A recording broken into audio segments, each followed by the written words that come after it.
పిల్లలు FA4 answers ఎలా వ్రాయాలో నేర్చుకుందాం.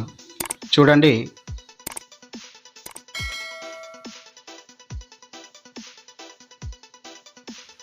ఫస్ట్ బిట్కు సంబంధించినటువంటి ప్రశ్నలకు జవాబులు మీరు ఇలా పూర్తి వాక్యాల్లో వ్రాసినప్పుడే మీకు పూర్తి మార్కులు వస్తాయి.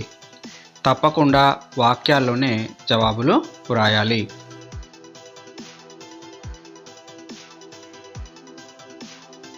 అలాగే రెండవ బిట్ చూడండి, చాలా చిన్న జవాబులు, వాటికి కట్టే కొట్టే విధంగా 4-5 వాక్యాల్లోనే జవాబులు వ్రాయాలి.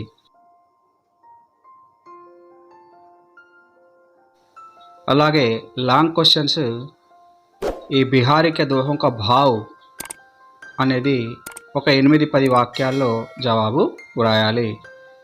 వీటిని చాలా కుదించి వ్రాయడం జరిగింది. ఈ జవాబులను మీరు బై హార్ట్ చేసుకోండి బిడ్డ. నెక్స్ట్ సూచనా లేఖన్, ఇది కూడా చాలా చిన్నగా ఉంది, దీన్ని కూడా నేర్చుకోండి. Last bit multiple choice questions, వీటి జవాబులు